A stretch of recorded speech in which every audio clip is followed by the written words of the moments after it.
Hey, Chris. Good morning. How you doing? Hi, Ron. Doing great. How about yourself? Doing great. So today, for the audience, we're going to do part two of the webinar, the differences when it comes to e-commerce from B2C to B2B. In part one, we covered B2C, and today we're going to cover B2B. So my first question to you, Chris, to kick us off is there a difference, right? We covered B2C in depth. And now we're talking about B2B buyers. And so here we are at Clarity designing these B2C marketplaces and e commerce websites. Is there any difference that we need to address, think about, or consider when building these sites for our clients? Yeah, I think the differences depend on the company and how the company operates within B2B. And a lot of clients that we work with have B2B, B2C, and other modalities of how they interact in the market. But the sort of, baseline answer here is absolutely yes. There is quite a bit of difference between the two, or there are differences. And fundamentally, it tends to be things like shipping, pricing, inventory. A lot of the shipping has to do with like freight and delivery of complex orders and the cost. It may also have a lot to do with the process of creating the items or fulfilling them. There may be some complexity with creating a quote request and going through a formal engineering process, and the list goes on. And so you end up in this scenario where, due to the nuances of it being B2B, and there typically being a higher price point and a more complex order itself, that some of the steps are more detailed, right? And so that's a Yeah. very broad summary, but we're going to unpack that today and get into some of the nuances that you should at least be considering and aware of whenever you're evaluating essentially B2B solutions that are out there, right? Right. So what we'll do is we'll follow the same format that we did in the first one, where I took each of those items that we usually consider when doing one of these projects and I throw it over to you with a thought, and then you respond on how we either have to address it or what's important or the technical implications of that feature. So you kind of brought it up a minute ago. You mentioned pricing, right? Pricing is for me when I'm shopping, I'm usually, if it's B2C, I'm going on looking for best deal on Nike shoes, right? And I find my specific shoe, and wherever I find the best deal, I just order it or I buy it, right? So it's almost always about, if it's B2C, pricing and free shipping, right? I mean, that seems to be it, because my intention is not necessarily to come back and buy it in bulk or buy another or come back next month and do it. It's I'm literally looking for the best deal on this particular shoe once I decide which shoe I want, right? So how does pricing affect B2B? Pricing is also important. I mean, I think probably one of the bigger pieces, just to your point about B2C, and it just depends on the market, right? But a lot of it can be pricing related, especially when you get into a lot of volume. Um, and that's why customer specific pricing can become so important. Um, but in addition to that, it's commonly about the relationship and the integrity of the fulfillment. Essentially, is the quality of the output that they're going to get and the reliability of the delivery. Is that all sound throughout that process? And this includes, in some cases, the quoting process, etc. But with all of those things being held equal, I would say, yeah, I think anyone who's in B2B, they're sort of capitalistic in nature to survive, and they're at least considering the price as part of the equation. And that's why customer specific pricing or quantity or volume based pricing, these kind of price rules that need to be possible at least, are typically very important. What are your thoughts on that, Ron? Yeah. And well, the difference is that every single one of these B2B integrated platforms that we call it MTP, right? Multi tiered pricing or customer specific pricing. So Mhm. typically what's happening is when they're picking a vendor, they're going through negotiations up front. And they're going, hey, we're going to come in and we typically buy 1,000 a month of these widgets. What's your best price? And so price might be a very big factor, but usually only in the upfront negotiation. once they negotiate that discounted rate, they're looking more for service and shipping and timeliness, and you know they want everything to be as smooth and as comfortable after that. They're not going out trying to renegotiate a contract with 30 different vendors trying to find the best price, right? So price is usually that upfront negotiation, and then like you said, on the back end, we have to be able to do that integration with the ERP of all the different pricing tables. So when Ron logs in, it knows I'm with Clarity. It knows the Clarity account is in good standing. It knows we have net 30 terms, that the discount is this, and it just automatically applies all that on the back end. And Ron can log in and see the price change and just know that it's taken care of. So speaking of that bulk, right, that kind of led us right into the next one, inventory. Does inventory, I know for me, if I'm buying the shoes in the B2C, I just need to know, is it in stock or not? If it's out of stock, I go, if it's out of stock on Amazon, I go to Target. If it's out of stock at Target, I go somewhere else, right? Right. But inventory is very different for B2B. So what are some of the things that we have to deal with when it comes to B2B inventory?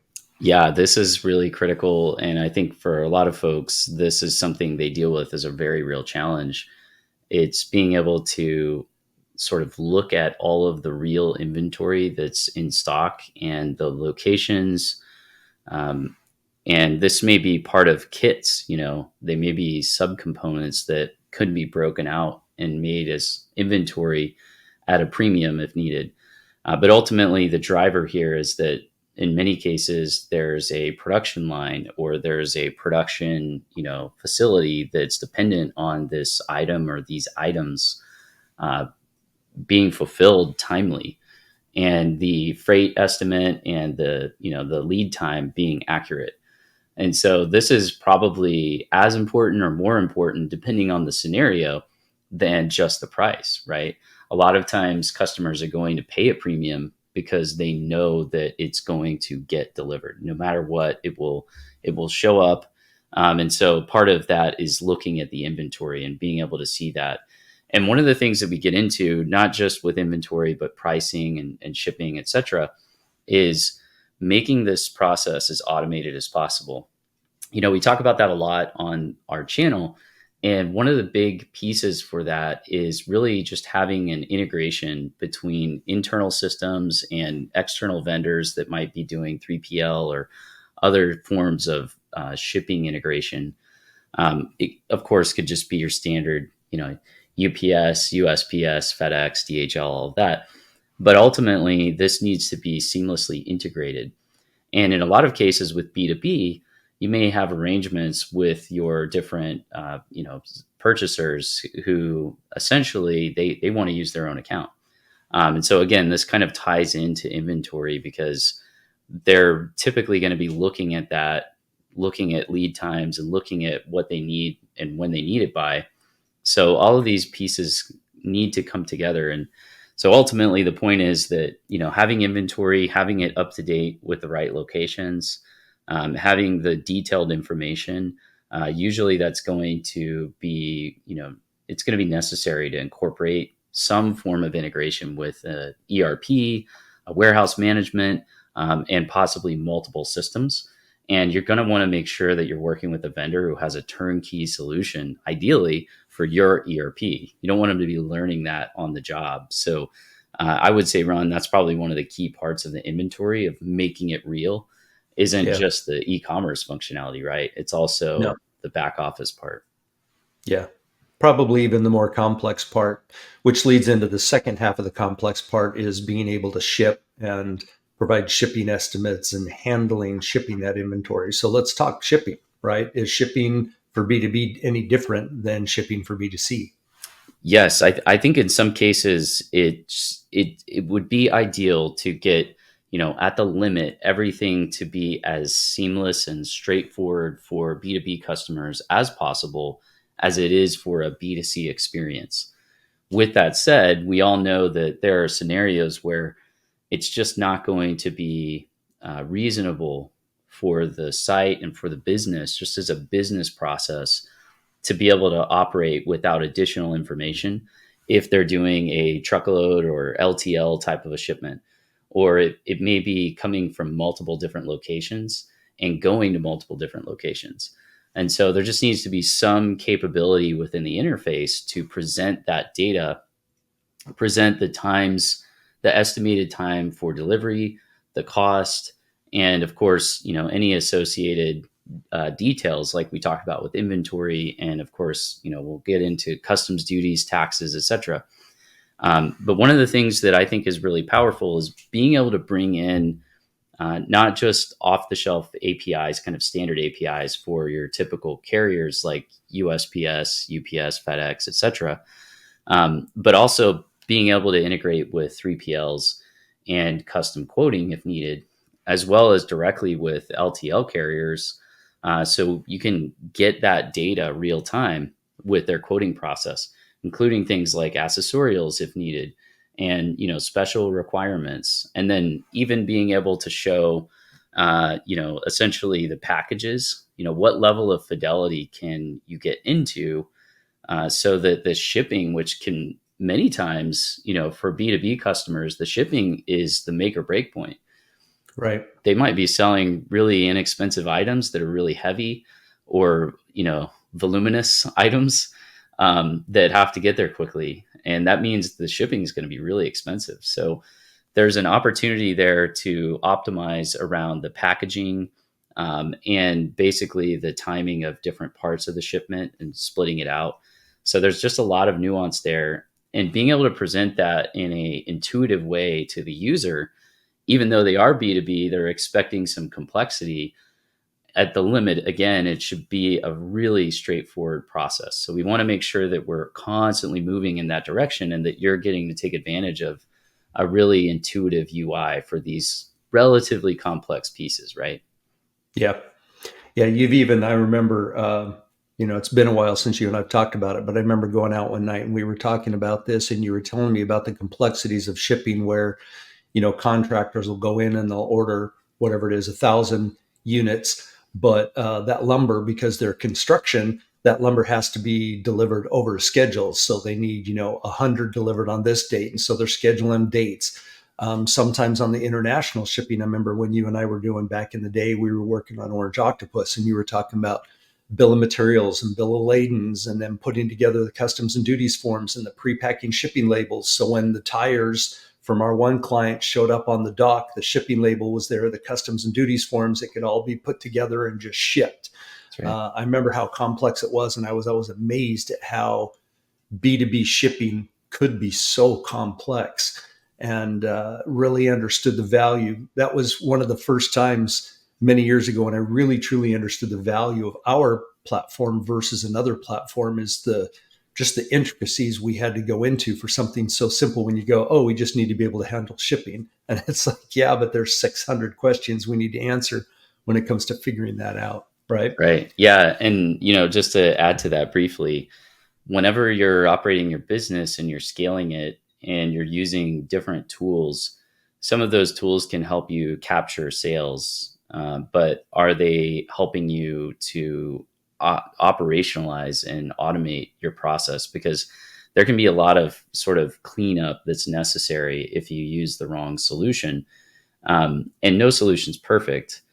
But if you look for a solution that has, consideration for second and third level impacts from international shipping, like you just said, Ron, with the customs and duties and all of the filings that are necessary, you really want to consider this, especially with B2B, because there can be a lot of overhead that you can cut out, by bringing in experienced hands. So.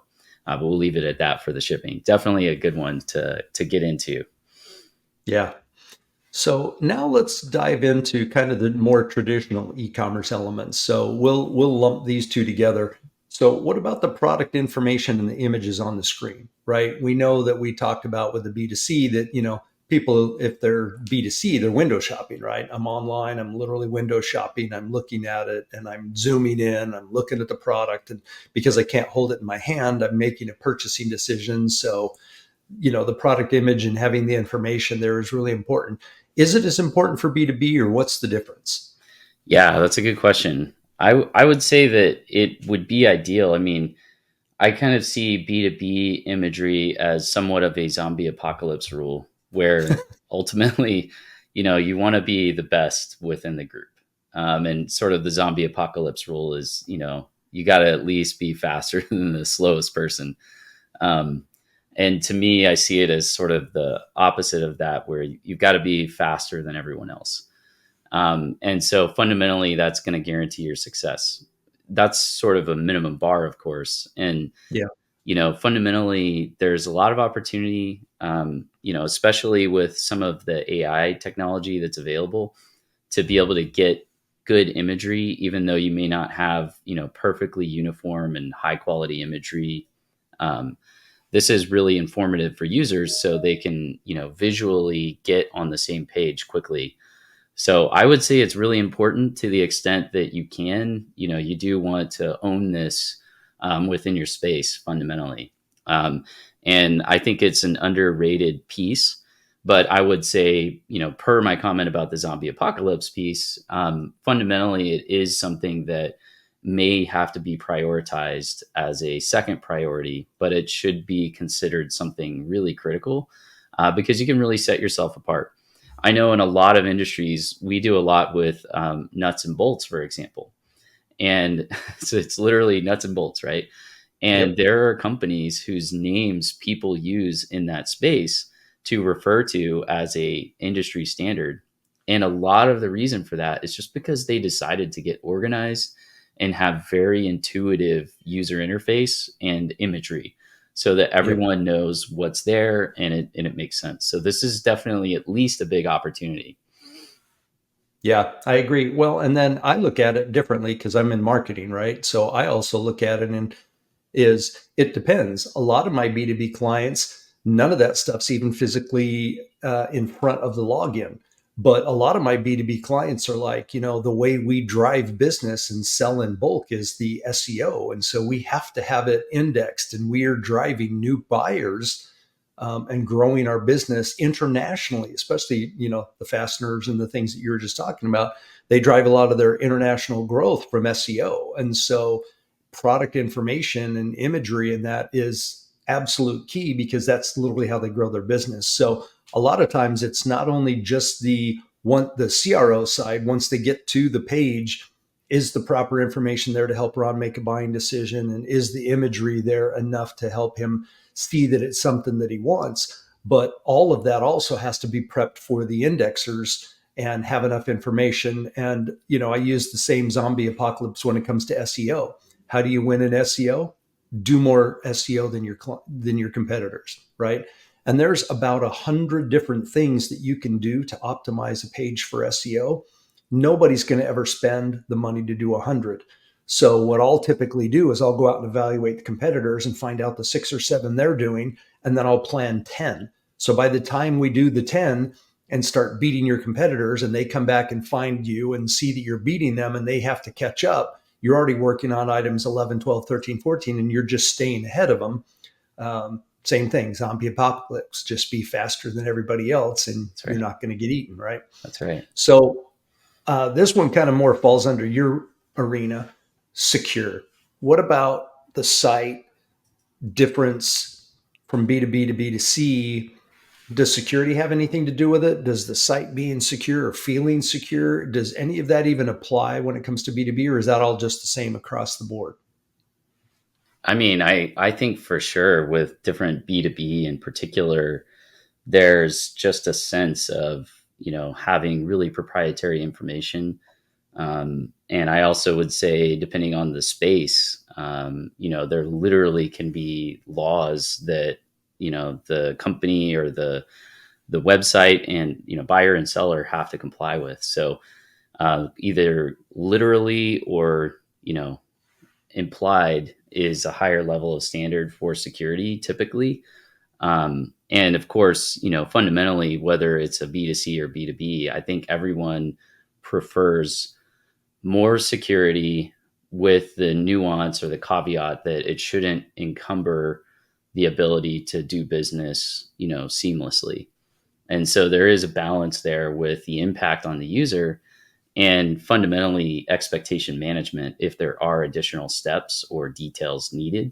There just need to be sort of some visual and clear communication about why that additional kind of process is required.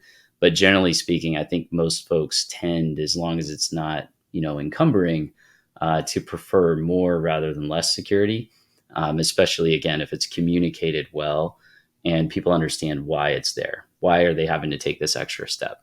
It's for your own protection. It's because we're in a, FedRAMP, environment, or we're in a HIPAA environment, et cetera, et cetera. So, Yeah. Or, Ron's buying a pair of shoes for $100 on Amazon, but if Ron's a B2B purchaser, I may be spending tens or hundreds of thousands of right. dollars buying in bulk for my construction crew, right? And so when I'm dealing in bills and invoices and information for tens and hundreds of thousands of dollars, the implications of security are much different.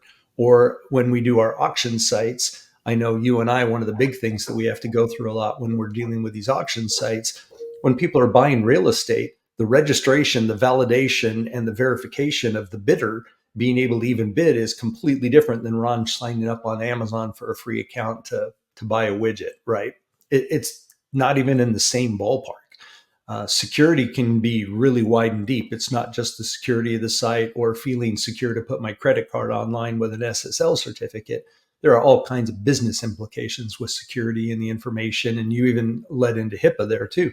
The medical aspect and the HIPAA guidelines and GDPR. I mean, there are so many things that go into HIPAA security. We could literally do an entire webinar just on that.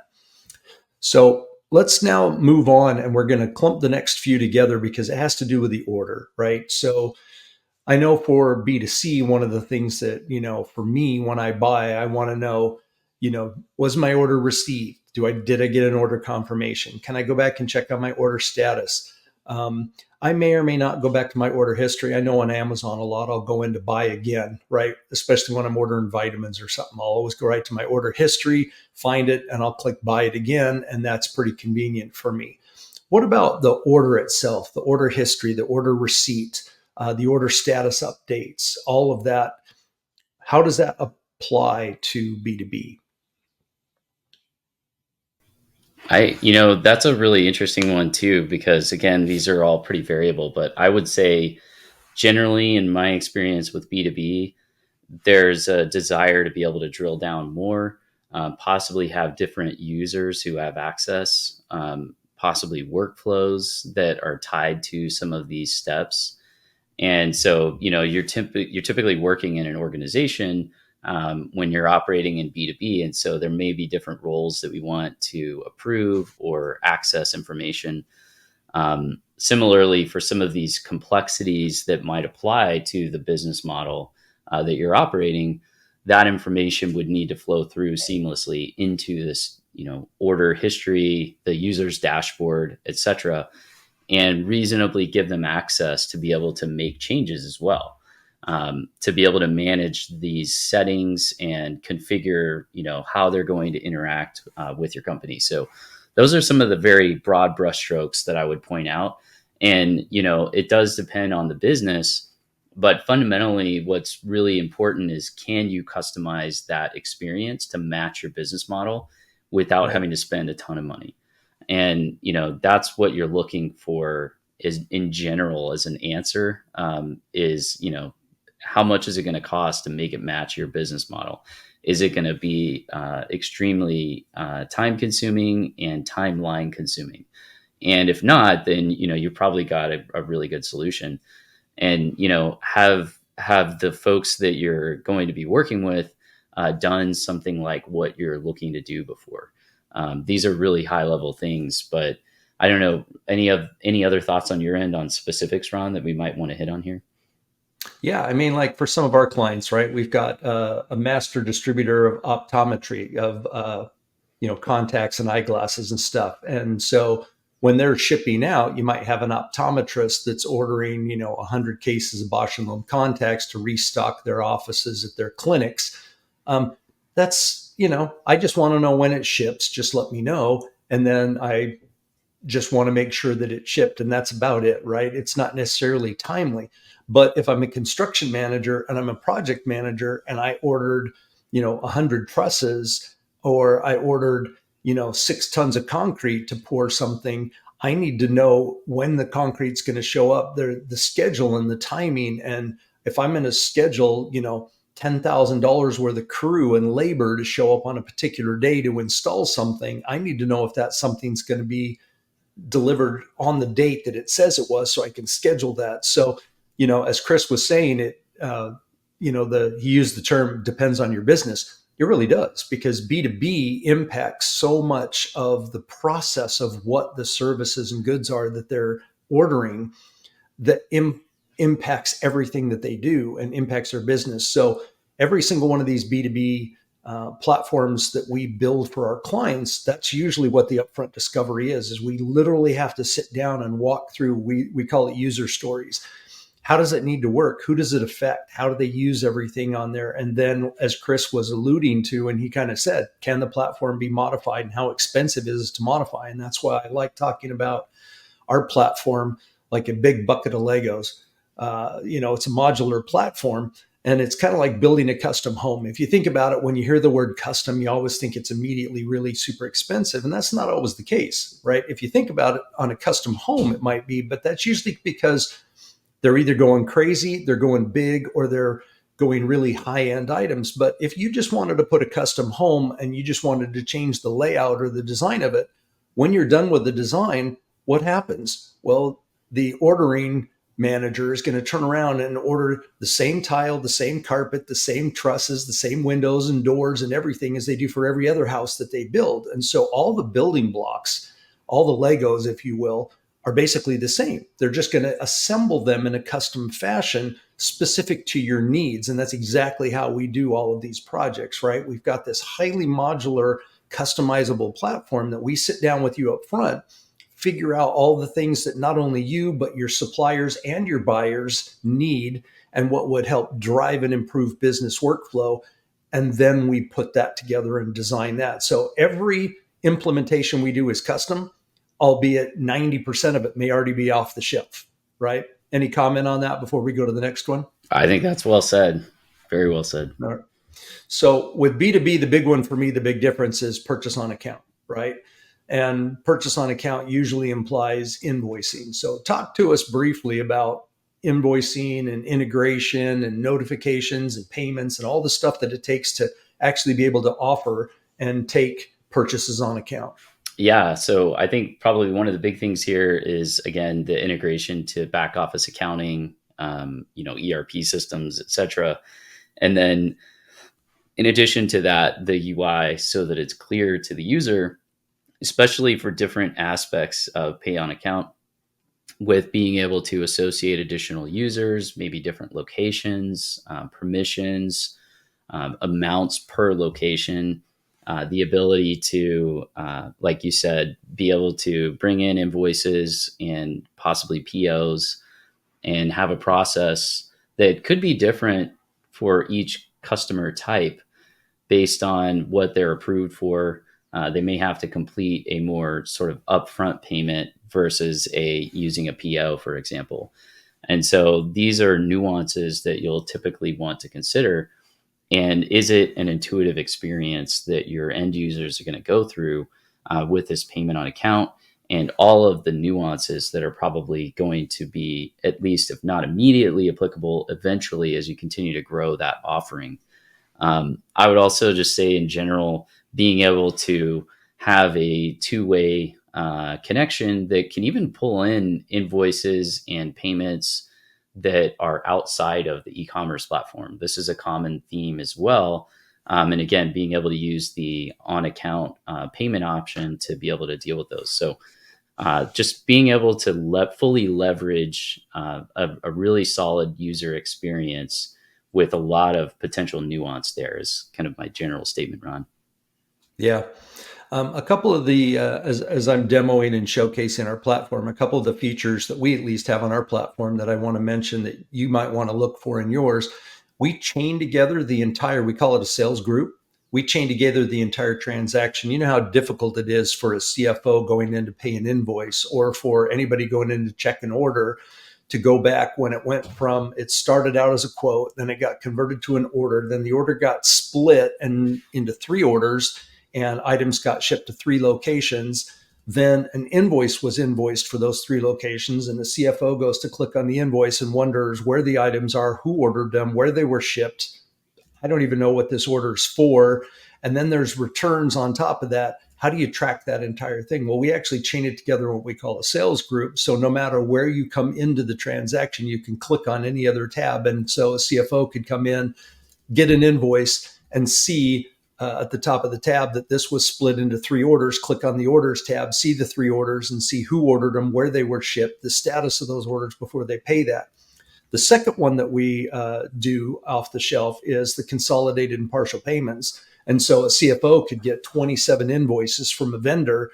And instead of dealing with that, they can literally just go in and click on, they can either filter and say, well, show me all invoices due by the end of this month or the end of this week. Click pay invoices, and it automatically consolidates all 27 outstanding invoices, gives them one button to click, and they can pay all of them. And then on the back end, our platform literally parses through that single payment, goes into the ERP, and tags and associates every single individual payment to the appropriate invoice. So as Chris has mentioned a few times, trying to make this a smooth and automated process, the easier you can make it for your clients, the more likely they're going to want to continue with you. And that brings me to my second one. My second to last item is, what is reordering and how important? I know we have 8 different ways to reorder off our platform. And why do we do that? What's the main premise behind why we make reordering so easy, Chris? I think the name sort of implies it all, right? I mean, we want it to be low friction for the user, and that really just makes it into a habitual process, which I think generally is a great thing. And, fundamentally, this is sort of the same idea of just being better than all the rest. Every single turn, every single part and piece of the process should be fully optimized constantly. So this is really just a reflection of that, right? Making it Yeah. easy for the user. Well, you want it easier for them to come back and reorder from you than to even consider going and buying somewhere else, even if the price was a little bit less. Somebody else could run a promotion, but it's such a pain to sign up, get a contract, negotiate, become a new vendor, that it's easier for me to go and click one button, change the quantity I need this month, and I'm done in 10 seconds. That price doesn't become such a big factor, right? As you said, it's so much easier and so much smooth, and the reporting is all consolidated. Both my external invoicing and orders are in one location. And so the value that you add into that becomes so great that they're not even considering going elsewhere. And that's where price now doesn't become an issue anymore. Agreed. So the last one really is quoting, right? That's usually with B2C, they don't have custom quoting. So with B2B, we've seen a lot of different quoting, right? We've seen where we've done it for pool companies. We've seen, we're doing now one for another one where they want to be able to go in and say, I met with this client a couple of days ago, and they want to build a site similar to Angie's List meets, I don't even know what else to think about it, but they want to go through an entire automated process where, I could go in and say, I need this building painted, but I might want to supply the paint, and I might want to interview certain people, and I might want bids from 7 different people. I mean, it can get really complex when it comes to quoting, can it? Yes. And I think one of the nuances of this is depending on your industry, like you just said, that's a great example with building, um, you know, services or even just completely constructing something, and all of the different trades that might be involved and supplies and resources. Another would be, engineering, something that involves engineering. So we've done a lot with like literally uploading massive files. So this could be massive imagery data or content that needs to be parsed, and associated products that are available for that, provided and filtered, CAD drawings that get uploaded, and so on. And of course, all kinds of different steps that you may have for your business with uploading PDFs and OCRing them, just having a really smart workflow, possibly having, third parties coming into the process and managing that, and the list goes on. And so fundamentally, there is just a baseline of functionality that you're going to need, which includes integration to external systems, back office systems, CRMs, customer support platforms. And in addition to that, really intelligent transactional communication tools and different modalities. So if the users want to use text, or they want to use in-app messaging or email, they have options. And depending on the type of communication and maybe even the urgency of the communication, do they have the ability to kind of set rules that make it convenient for them to interact with these quote requests? And so this is kind of very high level, but that's some thought for you if you're looking at a quoting process. What kind of integration and what kind of automation and what kind of modality of communication is built in off the shelf, because those are a lot of really key parts to the quoting process to keep it moving forward, right? Right. So my final thought, and then I'll turn it over to you to close this out, is the way I like to think about B2C and B2B when I make decisions in designing these platforms is the customer value, the lifetime customer value. Because if you think about it that way, that helps drive all of the decisions that you'll make on your platform. So if I have 10,000 people coming to my site, all buying $10 widgets, my decisions are very different, right? It's about numbers of transactions, getting them through quickly, maybe live chat, making sure they get the status so they don't call me. I don't want 10,000 people calling me to check on a status of their order because it's too expensive to even have a single personal touch for only a $10 widget. The profit's not there, the margin's not there. Right. Conversely, if the lifetime value of a B2B purchaser, if they're buying $100,000 a month from me and I keep them for 3 or 4 years and they're a $7 million client, how am I going to treat them differently than the client that I'll never see again that bought a $10 widget once 3 years ago? It's very different, right? I'm going to give them a concierge. I'm going to be a VIP. I'm going to upgrade them to the penthouse. I'm going to treat them completely different if they're a multi-million-dollar client versus a $10 one-time purchaser. If you think about it that way, that would help me help my clients drive every decision they make. You have to think about the lifetime value of that customer and how do you treat them different?